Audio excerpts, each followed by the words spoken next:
All right, so I think this is recording. Let's take a look at these two quadratic inequalities. Um, let's jump in and take a look at number 3. We're going to ignore the inequality and just set this equal to 0 and solve this.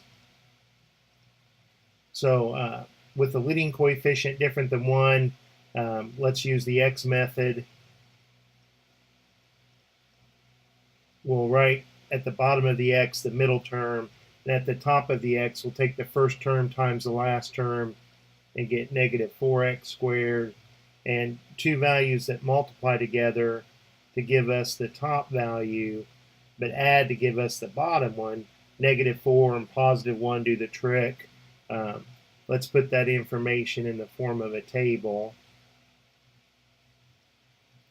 Along one diagonal we put the first term and the last term, and along the other diagonal we put the two values that we found in our x.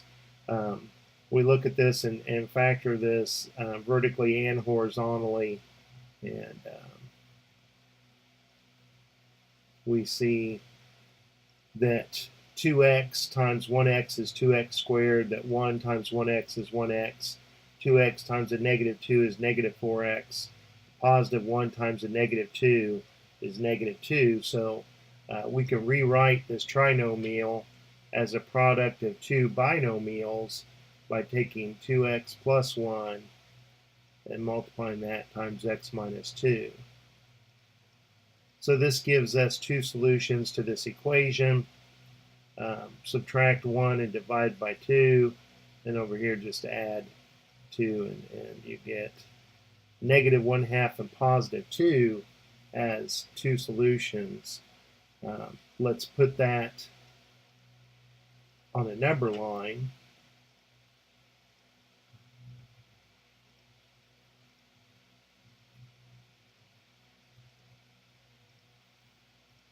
Negative 1/2 is to the left of positive 2, and I need to make a decision whether these two critical points, these boundary points, whether they're going to be included or excluded from my solution set. And to determine that, the deciding factor is to look at that inequality and see if it's underlined, see if it equals 0. And this is underlined. I am going to include them in my solution set. So I shade in both of these points. And now I need to make determine, am I going to shade between these two values or in the tail areas away from the center? And I want that. I look that this leading coefficient is positive 2, and the graph of this left-hand side is a parabola. So what I've done here, if I were going to graph that parabola, is we've just found the x-intercepts, and we want the x values, we want the points on the parabola that are greater than or equal to 0, that are above the x-axis, and that means that all of these points that are above the x-axis, and all of those points have x-coordinates that are in what I refer to as the tails of the number line, here and here. So there's a graph of our solution set, and let's write it in interval notation. The left arrow is shaded, so from negative infinity up to and including negative 1/2, or, and remember the mathematical symbol for the word or is the union, is just a big U, and then you need a bracket because we're including that endpoint 2 to positive infinity. So if you pick any point in any value of x in the shaded region, it's in this set or it's in this set, and you plug it into this inequality, it'll make that a true statement. If you pick a value that is not in the shaded region, something like 0, and you plug it in, and it would be a false statement. It's very easy to let x be 0 and see that negative 2 is not greater than or equal to 0. So we are glad that 0 is not in our solution set, because it's easy to see that just by inspection that it's not. Let's take a look now. This is our final answer. Let's take a look now at problem number 4 and do it in the same way. So let's look at this negative 2x squared plus 3x plus 2 and set it equal to 0. Now, and try to factor this. When I'm factoring, personally, I'll make sign errors. I'll make silly mistakes if my leading coefficient is negative. So when I have a leading coefficient that is negative, I just change the sign of every term. I multiply both sides of this equation by -1. So that makes this a positive 2x squared, but it changes the sign of every term. And when I change the sign of 0, the opposite of 0 is still 0. So I can do the x method here, but if I'm looking at this correctly, and I believe that I am, that's the same equation that we just got done solving here on the left.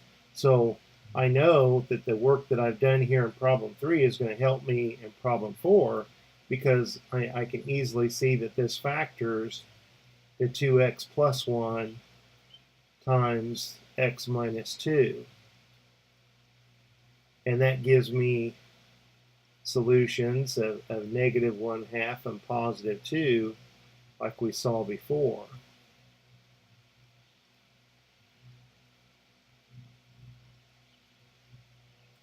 When I go to determine whether to include these critical points in my solution set, the difference in problem 4 from problem 3 is that this was a strict inequality. This said 0 is strictly less than this expression. So in this one, I'm going to exclude those from my solution set. I'm going to leave both of these points hollow. And now if I also look to my original expression, my leading coefficient is negative. So when I go to sketch my parabola, I know that when that leading coefficient is negative, my parabola is opening downward, not upward like it was before. And the original inequality says that we want this the portion of that parabola that is bigger than 0. 0 is smaller than, and bigger than 0 is above the x-axis. So this time I want all of the x values that are strictly between these two. So now my solution set is from -1/2 to +2, excluding the endpoints. So it's the exact, it's the portion over here that was unshaded is now my shaded region. All right, so hey, I hope that helps, and I will talk to you later. Bye.